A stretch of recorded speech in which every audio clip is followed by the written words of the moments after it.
누군가가 통계를 냈어요. 28회까지 주인공이 회당 몇 번 울었는지 세서 짤로 만들었대요. 결과가 뭐였게요? 거의 매 회마다 34번씩. 더 웃긴 건 이게 2019년 드라마라는 거예요. 벌써 5년이 지났는데 지금도 한국 팬들이 계속 반복해서 보고 있어요. 중드 커뮤니티에 가면 학녀아정 3회 독중 또 봅니다. 이런 글들이 계속 올라와요. 심지어 2022년에 방영된 차시천하라는 드라마가 이 작품을 표절했다는 논란까지 있었죠. 스토리가 워낙 뛰어나니까 베끼고 싶었나 봐요. 도대체 학녀아정에 무슨 마법이 숨어 있길래 5년이 지난 지금도 사람들이 못 잊고 반복해서 보는 걸까요?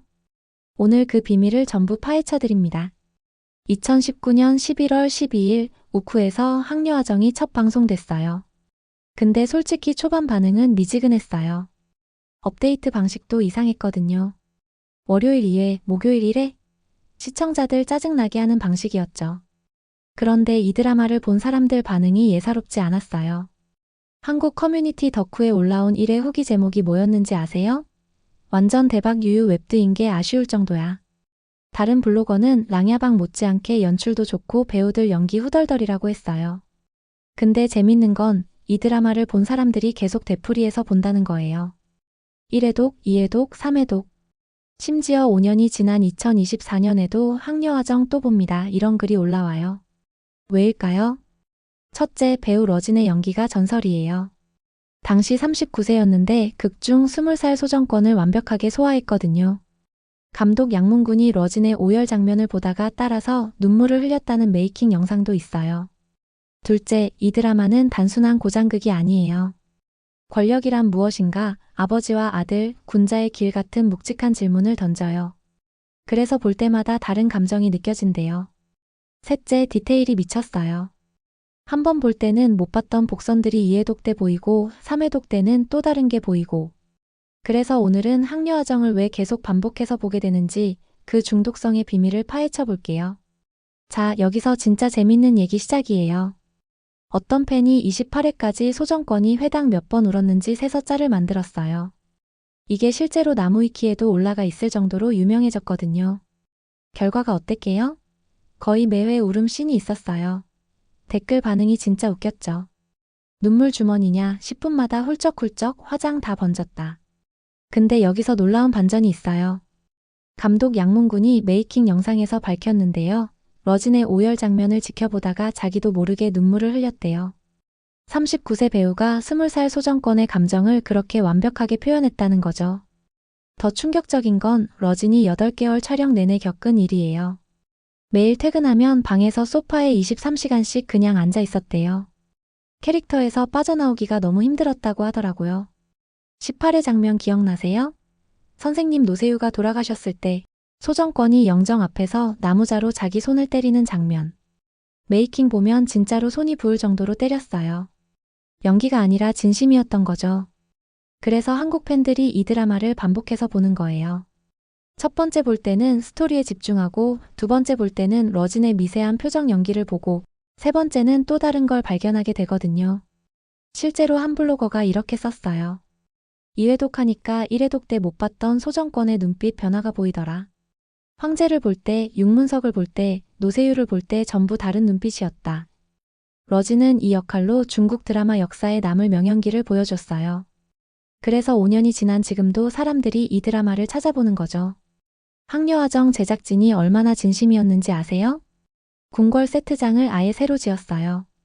보통 중국 드라마들은 기존 세트장 돌려 쓰잖아요. 근데 학녀아정은 달랐어요. 송나라 미학을 제대로 구현하기 위해 완전히 새로운 궁궐을 건설한 거예요.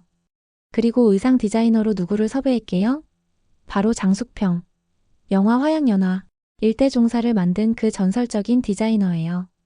이 사람 섭외하는 것만으로도 제작진의 각오가 느껴지죠. 황제 소외감이 쓰는 모자는 동파건이라고 해서 송나라 문인들이 실제로 쓰던 거고요. 태자비 장념지의 홀레복은 송인종의 조항후 초상화와 비교해봐도 거의 똑같을 정도로 정교해요. 근데 진짜 미친 건 소품이에요. 점차 장면 봤어요? 송나라 때는 차를 가루로 만들어서 거품 내서 마셨거든요. 이걸 점차법이라고 하는데 드라마에서 진짜로 재현했어요. 숟가락으로 저을 때 거품이 일어나는 것까지 실제로 찍었다고요. 서예 장면도 대단해요. 송나라 휘종이 만든 수금체를 실제 서예가를 섭외해서 썼어요. 활자 인쇄 장면은 북송시대 필승이 발명한 방식을 그대로 재현했고요. 이런 디테일 때문에 항려화정을 2회독, 3회독하는 팬들이 볼 때마다 새로운 걸 발견한다고 하는 거예요. 예를 들어 1회독 때는 스토리에 집중해서 의상이나 소품을 못 봤는데 2회독 때 자세히 보니 책상 위에 붓, 벼루, 종이까지 전부 송나라 스타일이더라는 거죠. 한 한국 팬은 이렇게 썼어요. 항려화정은 눈으로 보는 중국 문화 교과서다. 공부하면서 본다. 실제로 드라마 방영 중에 시청자들이 댓글에 용어 해설을 달아줬어요. 상서령이 뭐예요? 하면 역덕들이 우르르 몰려와서 설명해주는 거예요. 이게 또 하나의 재미였죠.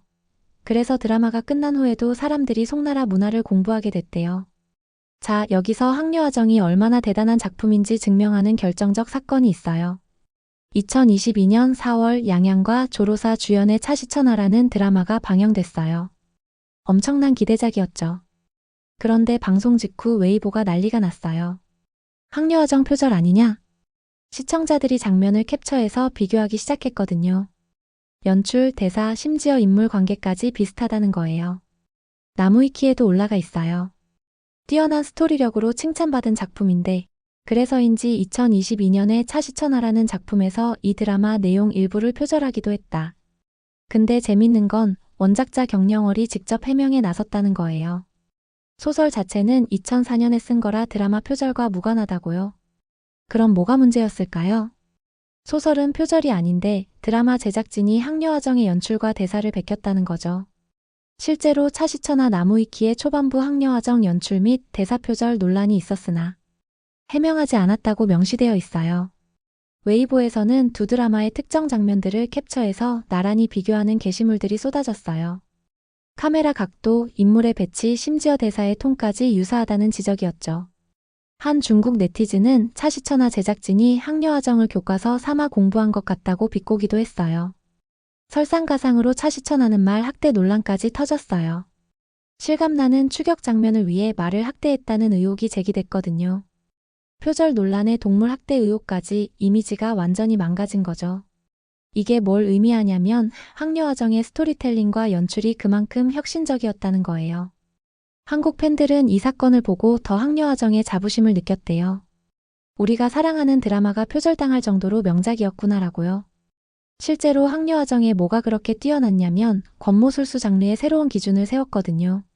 첫째, 반전이 억지스럽지 않아요. 보통 권모술수 드라마는 이게 말이 돼? 싶은 반전이 많은데 항려화정은 다시 보면 복선이 다 깔려 있어요. 둘째, 인물들의 동기가 명확해요. 제왕 소정당이 왜 태자를 견제하는지, 중서령 이백주가 왜 악역이 됐는지 전부 설득력 있게 그려져요. 셋째, 아버지와 아들의 갈등이 진짜 리얼해요. 황제 소외감과 태자 소정권의 관계는 한국 드라마에서도 보기 힘든 수준의 디테일이에요. 그래서 각본가 설만양원이 대단한 거예요. 북경대 역사학과 박사 출신이라 역사 지식이 엄청나거든요. 권모술수를 정말 디테일하게 쓸 수 있었던 거죠. 2022년 차시천하 제작진이 이걸 보고 우리도 이렇게 만들고 싶다고 생각했을 것 같아요. 그래서 베낀 거죠. 근데 결과는 어땠게요? 차시천하는 표절 논란에 말 학대 논란까지 터져서 이미지가 완전히 망가졌어요. 반면 항려화정은 5년이 지난 지금도 명작 고장극의 이정표로 불리고 있죠. 5년이 지났는데 왜 아직도 사람들이 항려화정을 보는 걸까요? 한국 블로거들 후기를 보면 공통점이 있어요. 2회독 하니까 1회독 때 못 본 게 보인다. 3회독 중인데. 매번 다른 감정이 든다. 항려화정은 볼 때마다 새롭다. 이게 진짜예요. 제가 직접 확인해 봤거든요. 첫 번째 시청 스토리에 집중해요. 다음에 무슨 일이 벌어지지? 이런 긴장감으로 보게 돼요. 러진이 우는 장면 많다는 것도 이때 알게 되고요. 두 번째 시청 배우들의 연기에 집중해요. 러진의 눈빛 변화, 황지중의 미세한 표정 연기, 왕경송의 침묵하는 순간까지. 이런 디테일들이 보이기 시작해요. 세 번째 시청 복선과 상징에 집중해요. 예를 들어 1회에 나오는 눈 내리는 장면, 어린 왕자가 국문을 두드리는 회상 장면. 이게 나중에 어떻게 연결되는지 보이거든요. 그래서 한 팬이 이렇게 썼어요. 항려화정은 한 번 보는 드라마가 아니라 여러 번 음미하는 작품이다. 덕후에 올라온 글도 재밌어요. 라진 이일동이 호감배이긴 했어도 이 둘의 작품을 본 건 이번이 처음이었는데 예고로 풀린 학녀화정이 재밌어 보이더라고. 그래서 1회를 봤는데 이건 완전 대박이다 웹드인 게 아쉬울 정도야. 그리고 5년이 지난 지금도 이렇게 말해요. 학녀화정 또 봅니다. 몇 회독인지 모르겠네요. 이게 바로 명작의 힘이에요. 요즘 드라마들은 한번 보면 끝이잖아요. 재미있지만 다시 보고 싶진 않은 거죠. 근데 학녀화정은 달라요. 볼 때마다 새로운 감동이 있어요. 한 팬은 이렇게 표현했어요. 학녀화정은 중독성이 있다. 한번 보면 계속 생각나서 또 보게 된다. 그리고 또 보게 된다. 더 재밌는 건 회독마다 감정이 달라진다는 거예요. 1회독 할 때는 소정권 불쌍해 이러면서 봐요. 황제한테 미움받고 동생한테 시기받고 신하들한테 배신당하잖아요. 그래서 동정심으로 보게 돼요. 2회독 할 때는 소정권 멋있다 이러면서 봐요. 그 힘든 상황에서도 군자의 길을 포기하지 않는 모습이 존경스러워 보이거든요. 3회독 할 때는 소정권이 나다 이러면서 봐요. 직장에서, 가정에서 우리도 비슷한 고민하잖아요. 위와 아래 사이에서 균형 잡기, 원칙 지키면서 살아남기. 그래서 나이 들수록 학녀화정이 더 와닿는데요. 20대 때는 그냥 재미로 봤는데 30대가 되니까 완전히 다른 드라마처럼 느껴진다는 거죠. 학녀화정의 또 다른 묘미는 바로 윤문석 캐릭터예요. 보통 중두 여주인공들은 두 가지 유형이에요. 첫째, 엄청 약해서 남주가 계속 구해줘야 하는 타입. 둘째, 너무 세서 남주가 필요 없는 타입. 근데 윤문석은 완전히 달라요. 처음에 윤문석은 얼굴을 가리고 소정권을 만나요. 그래서 윤문석은 소정권의 얼굴을 알지만 소정권은 윤문석을 모르는 거죠. 이상한 상황에서 사랑이 시작돼요. 더 재밌는 건 윤문석이 나중에 위기에 빠진 집안을 구하기 위해 신분을 숨기고 고뇌인으로 궁에 들어와요. 소정권 바로 옆에 있는데도 소정권은 그녀를 알아차리지 못해요. 한국 팬들은 이 설정 때문에 미쳤대요. 답답한데 재밌다, 빨리 알아봐. 블로그 후기 중에 이런 게 있었어요. 윤문석 캐릭터는 정말 예쁩니다. 고통과 절망에 빠진 소정권을 든든히 지켜주는 조력자인데요. 자신의 주관이 뚜렷합니다. 윤문석은 단순히 예쁘기만 한 여주가 아니에요. 오빠 윤문보가 연루된 사건에서 태자를 도와 문제를 해결하는 총명한 모습을 보여요. 그래서 소정권과 윤문석의 관계가 특별해요. 서로를 구원하는 관계거든요. 소정권은 권력 다툼에 지쳐 있고 아버지한테 인정받지 못해서 괴로워요. 윤문석은 가족을 잃고 복수심에 불타요. 근데 이 두 사람이 만나면서 서로를 변화시켜요. 소정권은 윤문석을 통해 진짜 사랑을 배우고 윤문석은 소정권을 통해 복수보다 중요한 게 있다는 걸 깨달아요. 이런 깊이 있는 관계 설정 때문에 팬들이 계속 반복해서 보는 거예요. 2회독 할 때는 이 장면에서 윤문석이 이미 소정권을 사랑하고 있었구나 이런 걸 발견하게 되거든요. 한 팬은 이렇게 썼어요. 8회부터 윤문석이 본격적으로 등장하는데 그때부터 드라마가 완전히 달라진다. 소정권 혼자 고통받던 구도에서 함께 헤쳐나가는 구도로 바뀌거든요. 실제로 8회 이전과 이후가 확연히 달라요. 8회 전에는 소정권이 계속 당하기만 해요. 근데 8회부터는 윤문석과 함께 문제를 해결하기 시작하죠. 그래서 처음 보는 분들한테 팁을 드리자면 8회까지는 좀 답답할 수 있어요. 이 드라마 왜 이렇게 주인공만 고생해? 이런 생각 들 수 있거든요. 근데 8회 넘어가면 완전히 다른 드라마가 돼요.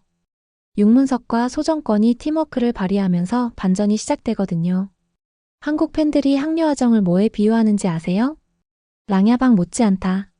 랑야방은 2015년에 한국의 중두 열풍을 일으킨 전설의 드라마죠. 그런데 학녀화정을 본 한국 팬들이 랑야방급이라고 평가하는 거예요. 한 블로거는 이렇게 썼어요. 오늘 소개하는 학녀화정 역시 랑야방 못지않게 연출도 좋고 배우들 연기 후덜덜하고 화면 구도, 의상 모든 것이 감탄이 나오게 만드는 드라마라 소개를 아니할 수가 없네요. 다른 블로거는 중두를 20대 때부터 봐왔는데 랑야방 보면서 중두의 수준이 이렇게 올라갔나 싶어 충격 먹었었음. 그런데 학녀화정도 그 수준이라고 했어요. 실제로 2019년 말 정리해서 학녀화정은 장한 12시즌 다음으로 높은 평가를 받았어요. 고장극의 새로운 이정표, 중국 전통 미학의 정수. 근데 재밌는 건 학녀화정은 랑야방과 다른 매력이 있다는 거예요. 랑야방은 복수극이에요. 주인공이 계략으로 적들을 무너뜨리는 카타르시스가 있죠. 근데 항려화정은 성장극이에요. 소정권이 군자의 길을 걸으면서 겪는 고통과 성장을 보여줘요. 그래서 어떤 팬은 랑야방은 한 번 보면 시원하지만 항려화정은 여러 번 봐야 진가를 알 수 있다고 했어요. 2020년 11월 9일 미국에서 열린 제16회 중미 전시절에서 항려화정이 사관왕을 했어요. 전시극상, 감독상, 각본상, 여우조연상. 중미 전시절이 얼마나 권위 있냐면 중국 국가강전 총국과 미국 로스앤젤레스군 정부가 공동 지원하는 시상식이에요. 2014년에는 중미 양국 정부의 인문 교류 성과 104개 항목 중 55번째로 선정될 정도로 중요한 행사고요. 그리고 유튜브와 아마존 프라임 비디오를 통해 12개 국가에 배포됐어요.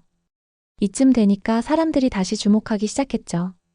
아, 이거 진짜 명작이었구나. 그래서 결론은 뭐냐? 항려화정은 5년이 지난 지금도 한국 팬들이 반복해서 보는 중독성 있는 명작이에요. 왜 그럴까요? 3가지 이유가 있어요. 첫째, 깊이가 달라요. 요즘 드라마들은 가볍고 달달하잖아요. 근데 항려화정은 묵직해요.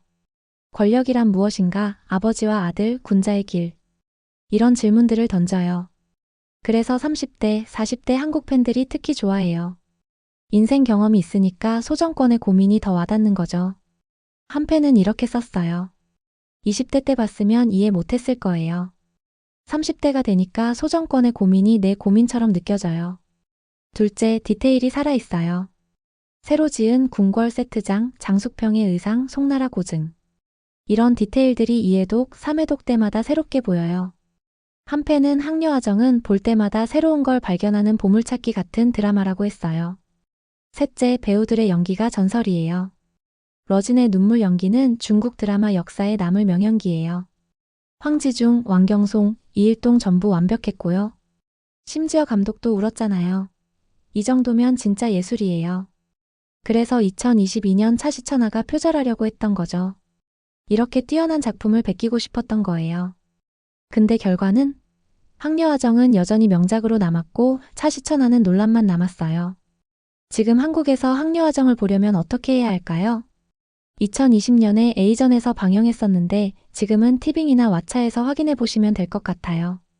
외전 벼룬가는 A저 UHD에서 2021년 2월부터 방영했고요. 벼룬가는 본편에서 잘려나간 부분을 모아서 만든 12부작인데 두 판 평점이 8.9점이에요. 본편 7.5점보다 높아요. 소정권과 육문석의 달달한 장면이 많아서 이거 먼저 볼 걸 하는 반응도 있었죠. 마지막으로 팁을 드리자면 항려화정은 절대 1.5배속으로 보지 마세요. 진짜로요. 이 드라마는 대사 하나하나, 표정 하나하나에 의미가 숨어 있어요. 빨리 보면 다 놓쳐요. 그리고 1회독 때 이해 안 되는 부분 있으면 걱정하지 마세요. 2회독, 3회독 하면서 자연스럽게 이해되거든요. 실제로 한 팬이 이렇게 썼어요. 1회독 때는 스토리 따라가기도 벅찼는데 2회독 하니까 완전히 다른 드라마처럼 느껴졌다. 3회독 중인데 아직도 새로운 게 보인다. 5년이 지난 지금도 한국 팬들이 항려화정 또 봅니다 하는 이유가 바로 이거예요. 그리고 한 가지 더 말씀드릴게요.